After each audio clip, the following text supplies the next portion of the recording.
what is the greatest danger of them all? Chewsaka. Well, dogs are dangerous for us, but what is very scary for us and for humans? Fire! Huh? Where? I was just answering what you asked us. Although your joke was awful, Fire, your answer was actually correct. Nothing can be worse than getting caught inside a house on fire. Don't know much about chemistry, but I can handle circuitry. That's an interesting idea. I have to try it out. And that's why every Pack-A-Mat has a fire extinguisher inside of it. And how do you turn them on? Well, I'll show you at the end of the lesson. Nolik, listen, yell fire. How come? I just want to find out how the professor turns on a fire extinguisher. Forget it, Fire. I won't do it for you. Fire! You again! I was joking. It's a stupid kind of joke, and I want you to leave right now. Actually, I should call your parents to discuss this terrible behavior. Fire is no joke at all. Remember, never fool with fire. Of course, you should never play with matches or with lighters. Everybody knows that. But those aren't the only things that can cause a fire inside of a house. So can a stove or a fireplace. And don't forget electrical appliances, like electric burners, space heaters, and irons. If you act carelessly around any of these appliances, they can cause a fire. And we should never forget to take extra special care with sparklers, candles, and fireworks. Sparks can jump off of them and set fire to highly flammable things like paper, wood, or cloth. So, what do you do if a fire suddenly breaks out? That's right. You call the fire department by dialing the number for all emergencies, 911.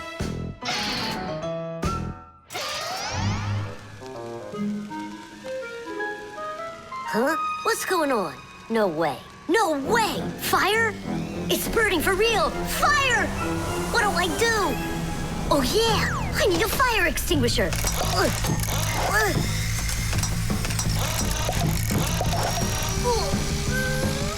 Where are you? And that's how a Pack-A-Mat can become a fire extinguisher. Do you understand? We understand. There's a fire! It's over there! Enough! You don't know when to stop fire. I'm not joking this time. Please believe me, it's there. Nice try, Fire. Oh, look, he even used smoke this time. No, Simka. That smoke's from a fire. Uh-huh. I'm sure that this time it's for real. It's the truth. I swear I'm not lying. This time I think it's true. He's not joking.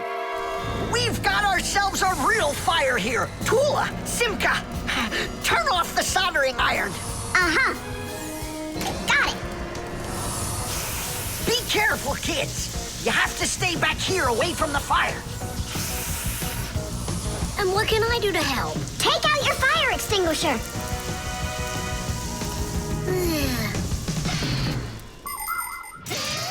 Long ago, people used to put out fires with just water or sand. Today, people also use fire extinguishers. Fire extinguishers are cylinders with hoses. They're usually painted red, so they're easy to see.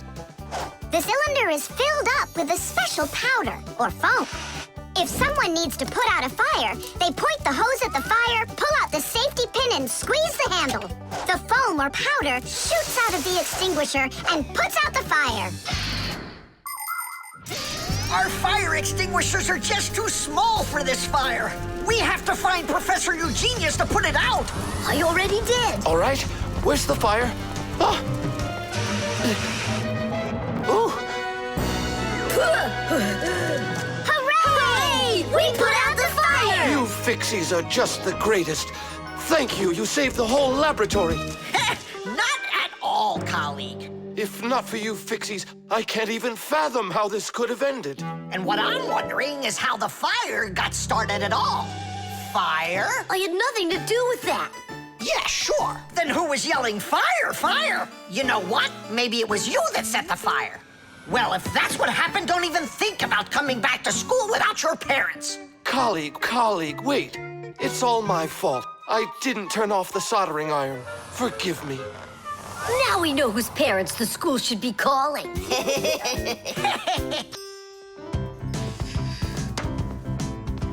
Hi there, Tom Thomas. Why has this mirror been standing here in the hallway for a whole week already? My dad can't seem to find any time to hang it on the wall. Are you sure it won't fall? It hasn't fallen so far. So, Nolik, do I look like Spider-Man? Ah!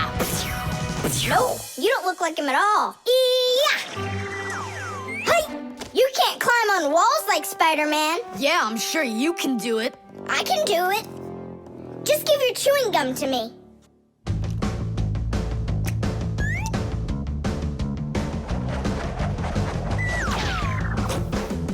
See that? Like in the movie. Oh, like that's really hard. Just keep watching.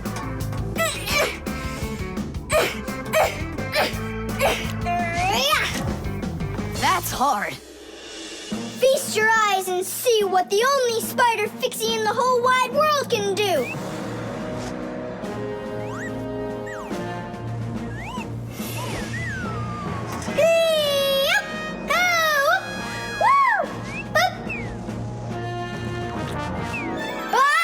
Catch me! I gotcha! The mirror! Whoa!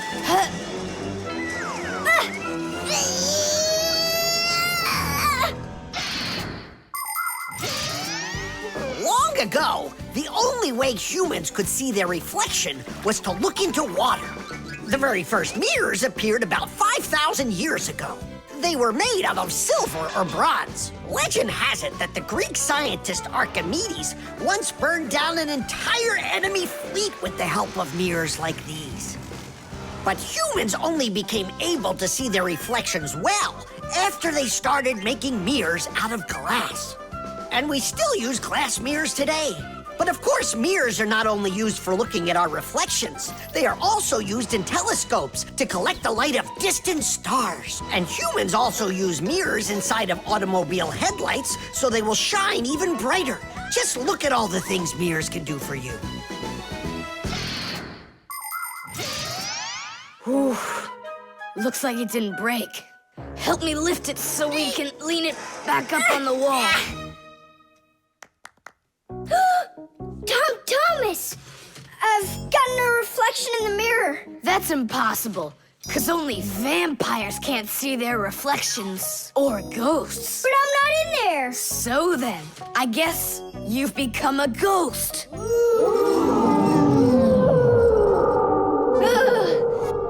not a ghost. I don't like them. Hey, what's all the racket? Did you guys get yourself into trouble again? Simka! Me and Tom Thomas were playing Spider-Man, and I turned into a ghost for some reason. Yeah, a ghost. That's silly. They don't even exist. Oh, you don't have any reflection either. Simka! You're a ghost just like I am.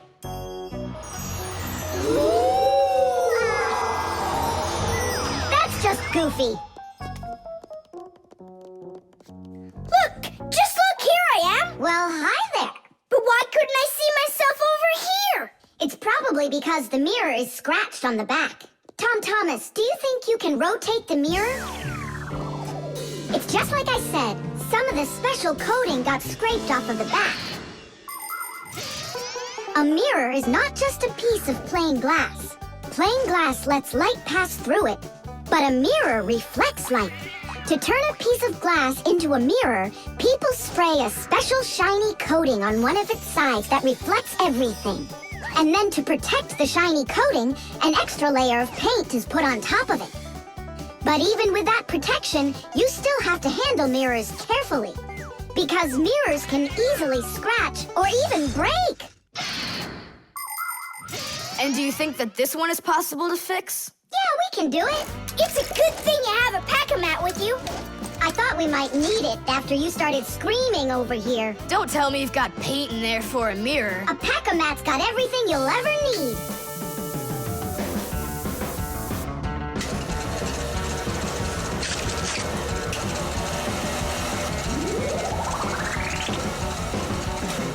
It's all ready.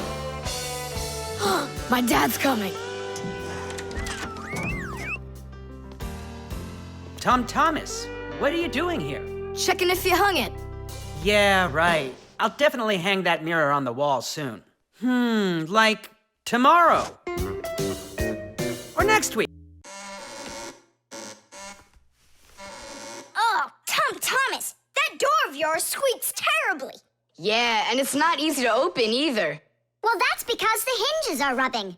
That's why your door is not working right. How can I fix it? Just reduce the amount of friction. How? With some oil on the hinges. I can do it for you because I've got a pack-a-mat. All right.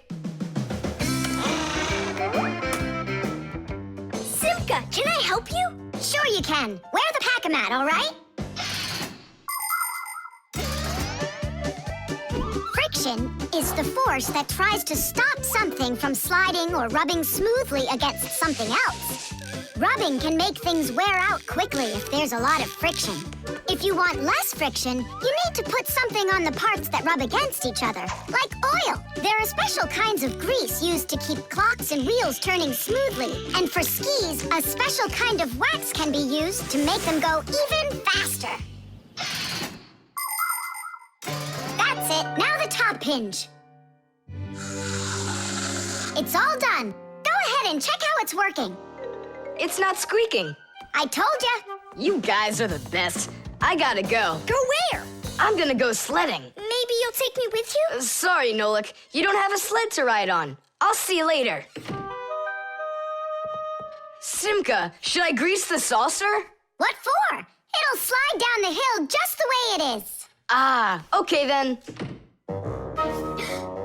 Wait here for me, Nolik. I'll be back real soon with a surprise for you. Yeah, oil slippery. I know what I'll do.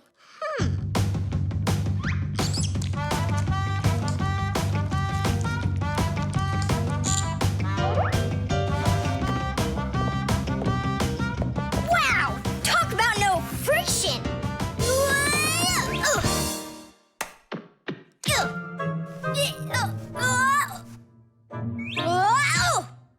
Hey, anyone? Help! Help! Simka! Nolik, are you all right? Just stay where you are. I'll be right there.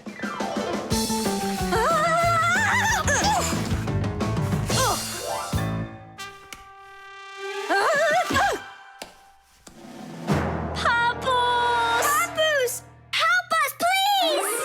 Who called for me? Help is on the way! Hey, what are you up to? Grandpus, stay away from here! You'll fall over. Huh? What did you say? Stay where you are!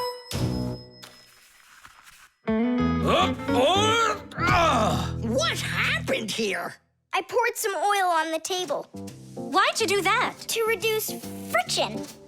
That's brilliant. Nobody move! I know exactly what to do.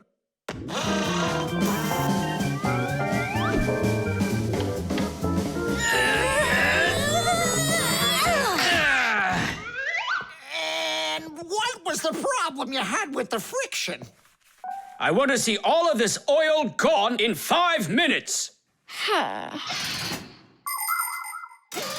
Engineers are in a constant battle with the force of friction. They want less friction so that cars will run faster and their parts will wear out less quickly. But just imagine what the world would be like if all of a sudden there was simply no friction at all. Everything would start slipping out of our hands and falling off the table. Knots would untie themselves, and that's not the half of it. Cars wouldn't be able to run without friction either. Wheels would spin around and around in one place, unable to grab onto the road. We wouldn't even be able to walk. Because when we walk, we move forward by pushing off the ground with our feet. And how can we do that without friction? We can't. So now I think you can see why it's not so bad to have a little bit of friction in our lives. Whew! We cleaned it. But it's still so stinky. Nolik, I completely forgot. I promised you a surprise. Look! What is it? I made you your very own saucer for sledding. Oh, that's great! Only, what good is this thing without snow? Nolik, hey! Look what I've got for you. Snow? Yeah. Is it real snow? Really? Yep. Now you've got your very own hill to sled on. This is great! What an awesome surprise! And you don't need oil to make it go quickly. Yeehaw! Tom Thomas, what you doing? Nolik, leave me alone. No, really. What is that? Quit distracting me, will you? Nolik, look at what you've done. I? It's all because you wouldn't quit it. Wouldn't quit what? I was struggling with that thing for half an hour and you ruined it. Ugh.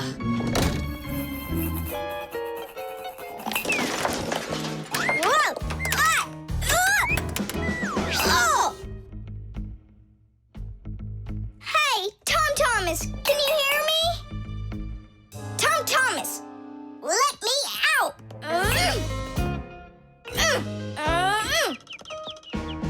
Nolik, is that you banging? Yeah. And how did you end up in there? None of your business. Why are you so rude to me? 'Cause I feel like it. Oh, yeah? Enjoy sitting there. Well, who needs you? Goodbye.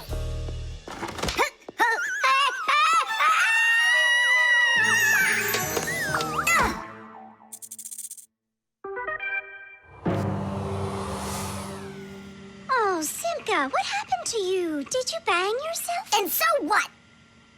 Does it hurt? Leave me alone, Tula. You always have to be fussing over everybody. Come on, why are you so angry, huh? Nolik was rude to me. That means you have to be rude to me? Forgive me, Tula. And where's Nolik right now? There. Let's go see him. Nolik, it's Tula. Are you all right? I'm fine. Why were you so rude with your sister? 'Cause Tom Thomas was rude with me. I get it. It's a chain reaction. A what? Setting a log on fire isn't easy. But it's easy to light a match. Use the match to light kindling, the kindling to light a twig, and the twig to light the log. Have you ever seen a fire grow? It's an example of a typical chain reaction. So be extra careful with fire, because just one match or little piece of smoldering coal can lead to a huge disaster. Yes, they can make a whole forest burst into flame and burn down to the ground. And all because of a simple chain reaction. I don't get you. What chain reaction? What do you mean, Nolik? Tom Thomas was rude to you, then you were rude to Simka, then Simka was rude with me. So there it is, a chain reaction. Yeah, and the rudeness was like a little spark. It just spread and spread and spread like a forest fire. Will you forgive me, Simka? Yeah, all right. I've got an idea. Why don't we try starting our very own chain reaction the other way around? What do you mean? Well, instead of spreading angry and rude feelings, we could spread happiness. But how? It's simple. All we need to do is smile and say nice things to each other. What a great idea! We could work together and fix Tom Thomas's mood. And I know how. Come help me pick up this domino, will you? Everything in the whole universe is made up of atoms. Particles so extremely small that you can't even see them through a microscope. But when a tiny atom splits, it makes a tiny explosion. And that explosion can start another explosion, and another explosion, and another. And now you've got a chain reaction. And that's how a lot of tiny explosions work together to make the gigantic explosion of an atomic bomb, the deadliest weapon known to man. But atomic energy can also be used for peaceful purposes. For example, nuclear power plants use this energy to produce electricity and hot water. And nuclear-powered icebreakers can break through the thick Arctic ice so ships can sail on their way. There, all done. Nolik, bring him in. And now we're gonna teach Tom Thomas how a chain reaction can work to make you feel really good. He's coming. On your marks, now. What's going on? No, really? Tom Thomas, watch this.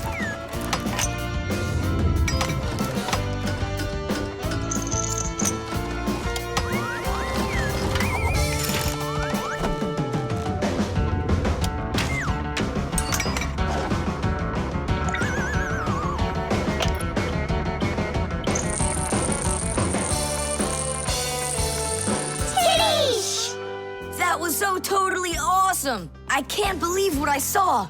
How did you do that? It was just a chain reaction. What? A chain reaction. It's about me. Fixies?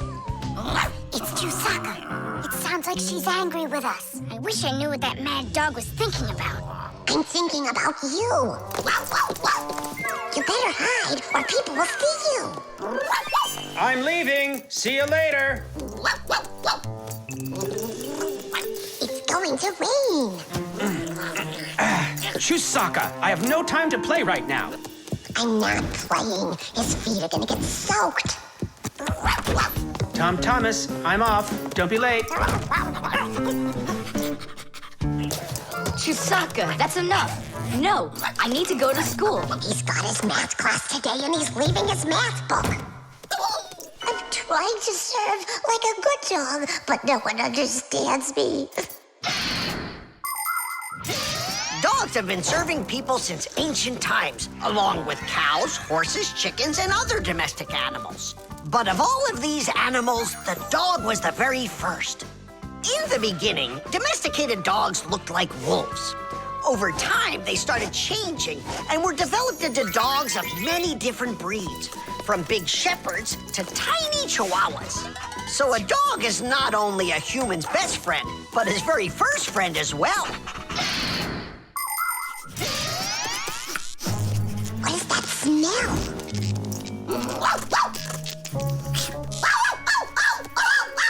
Simka, come on out. I see you. Nolik, jump down.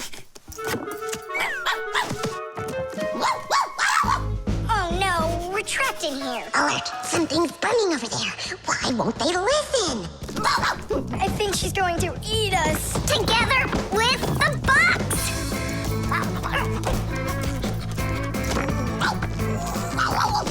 We're done for. Oh. Come on, look. The outlet is sparking. Oh no, something must have broken in there. Are we going to fix it?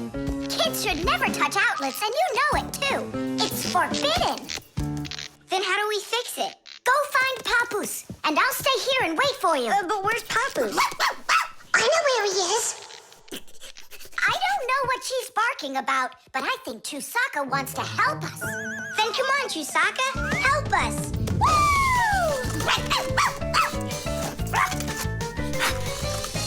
He's in there. Papoose, Papoose. Nolik, is that you? There's an outlet sparking over there, and it smells like it's burning. Are you sure? Yeah, Chusaka found it. Really? Great job! There are many kinds of service dogs. Dogs that help people by carrying out a wide variety of different jobs, like protecting a house or a flock of sheep if the dogs are shepherds. Some working dogs help guards protect their borders, while others work for the police. There are sled dogs that transport people and loads in the north, where there's only snow and no roads. Some service dogs help blind people by helping them get to the places they need to go. And there are dogs that save people trapped on mountains. And that's not all. Dogs went up into space before humans. But don't think that dogs are just given these jobs. Oh no, like humans, dogs study for a long time before they're allowed to take on serious work.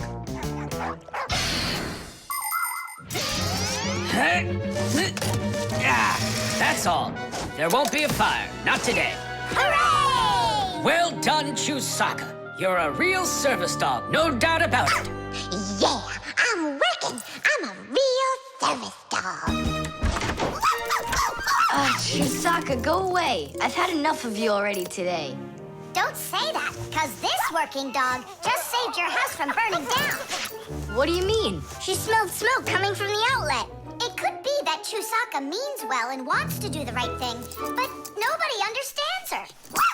That's a bit hard to believe. Then what's this book? Oh, my math book. That's where I left it. Remember how Chusaka wanted to make you take it to school this morning? You're right. Atta girl, Chusaka. Well done. What a rain. My feet got wet to the bone. But this morning, Chusaka tried to get you to wear a different pair of shoes. That's something. I should listen more closely to this smart little dog of ours. Finally, they understand me.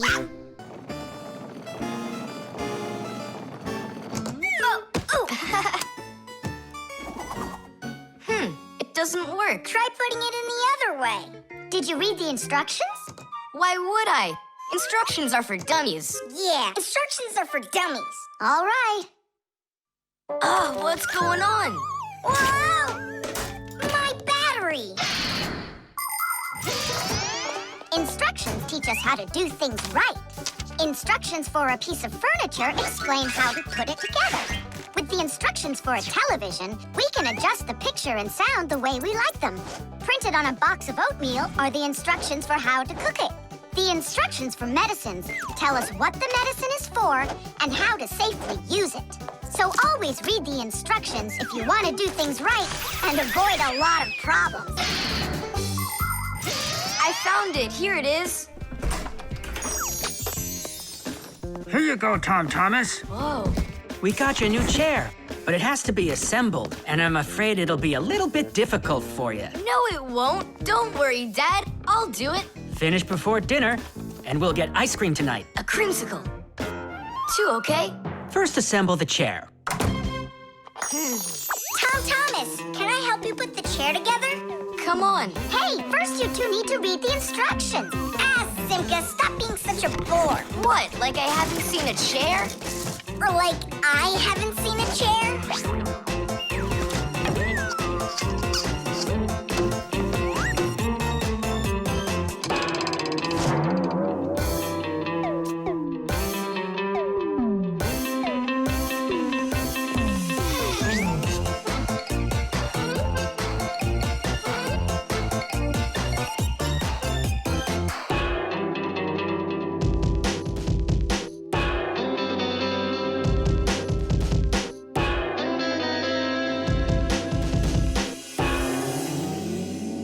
Well, Tom Thomas, you done?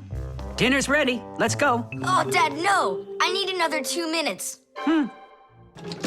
Simka, help me. How? What does it say I have to do in the instructions? Ah, I thought you could do it without him. All right, I'll help you. Let's see. Take this part over here and that one over there. Nolik, get a screw. No, the longer one. It's over there. The very first stools and benches appear as far back as ancient Egypt. The pharaoh's stool was special because it had a back. It is thought that the pharaoh's stool was actually the first chair.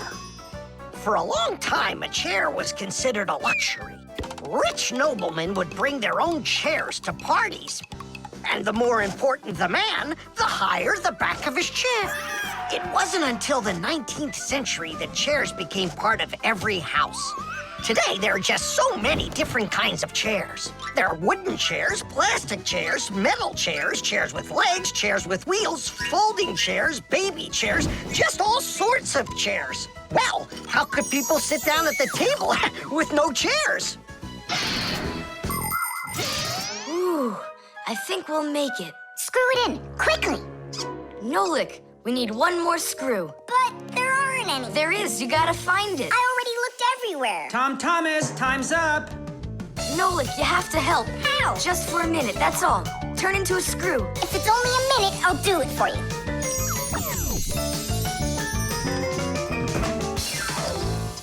I'm done. You built it. Huh. Great job, son. Mom, see how I won the bet? Can you believe it? He put the chair together. You're so brilliant. Go on, have a seat. Oh! Huh? Whew. Now I see. You missed a screw. But I screwed it in. It must have what? Must have what? Look. Here it is.